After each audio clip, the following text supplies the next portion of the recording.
તમારા મમ્મી આવ્યા છે વૃદ્ધાશ્રમ? હા સાહેબ, હા. તમે જ મોકલ્યા છે? હા, મેં જ મોકલ્યા છે. અને એમને મને કાલના પરમ દિવસ ત્યાં મારા ફ્લેટેથી નીકળી ગયા હતા. મને કે મારે ખેડા જ જવું. નીકળી ગયા હતા કે તમે મોકલ્યા? ના, અત્યારે વાત નહીં કરતો. હમણાં તો તમે એવું કીધું મને મેં મોકલ્યા છે. એટલે અત્યારની વાત નહીં કરતો. હા. મારા ઘેર પરમ દિવસના ફ્લેટ હતી, નીચેથી એને જાતે નીકળી ગયા કે મારે કે અહીંયા નહીં રહેવું. હમણાં તમે મને ફોન માં એવું કહેતા હતા કે મેં મોકલ્યા છે. એટલે અત્યારે મેં મોકલ્યા. એક કે મારા અત્યારે એમને હું તમને પૂછવાનો ખાલી જવાબ આલો. અત્યારે તમે એમને વૃદ્ધાશ્રમમાં રહેવા મોકલ્યા છે? હાક ના ખાલી કહો. હા, અત્યારે મેં જ મોકલ્યા છે. ઓકે. તો તમે ક્યાં મૂકવાના આવ્યા? હા, અરે સાહેબ, હું અત્યારે નાવા ધોવાનું બધું બાકી હતું. પેલા રિક્ષાવાળા ભાઈ તૈયાર હતા. વાંધો નહીં, તો એ બી ઘરના જ છે, મારા નીચે જ રહેશે મારી જોડે. બરાબર, વાંધો નહીં, તમે લઈને તમારે રાજી ખુશીથી મૂકવા મોકલ્યા તમે? ના, રાજી ખુશીથી એકદમ સાહેબ.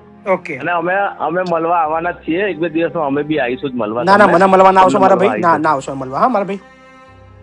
ના, મમ્મી ને મળવા આવીશ, તમને મળી જઈશ આવીને હું. અચ્છા, એનું ચિંતા ના કરતા તમ તારે. ના જરા ચિંતા શું કામ કરું યાર. પણ તમારી મમ્મીની ઉંમર ને તમારી મમ્મીની તબિયત ની તમને ખબર છે ખરી? ના, રેડી છે એમ તો.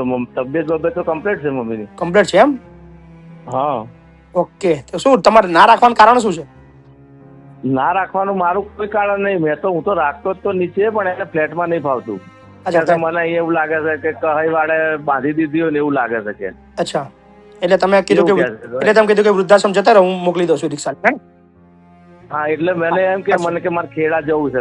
વાંધો નહીં, તો મેં એને રિક્ષા કરી ક્યાં મૂકી દઉં. કશો વાંધો નહીં, ચલો લઈ લઉં. વાંધો નહીં, તું શાંતિથી ત્યારે લઈ લઉં ને. હા, ઓકે સાહેબ. બોલો બા, ક્યાંથી આવ્યા છો? કોણ? કઈથી આવ્યા તમે? બસ દીકરાને ઘેર જ. શું નામ તમારું? ચંદનબેન. ચંદનબેન. તો કેમ આવતા રહ્યા ત્યાંથી?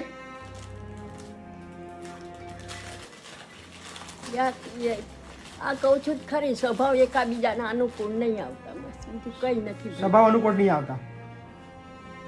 સારું રાખતા નહીં? રાખે સારું તો પછી? પણ ઘડી કઈ તુંતા ઉતી થઈ જાય. કોણ હેરાન કરે છે? હેરાન કોઈ કરતું નથી. તો પછી ખુશી મજામાં તમે આવ્યા છો વૃદ્ધાશ્રમમાં?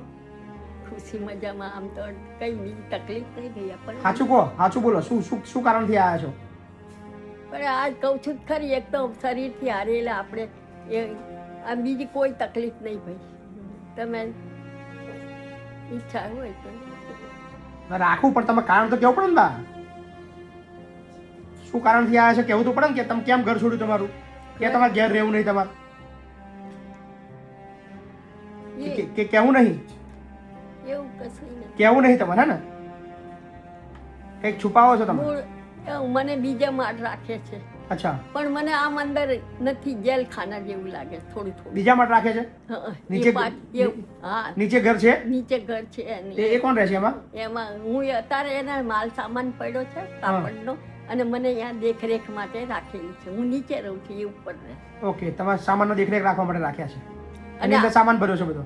હા, અને પછી મને રાખે, પછી હું અહીંયા જ રહું એમ. અત્યારે દાદા નથી, ગુજરી ગયા. કાંઈ વાંધો, ચાલો મકાન બધું લઈ લઉં છું. ચાલો, હા ને? ઓકે.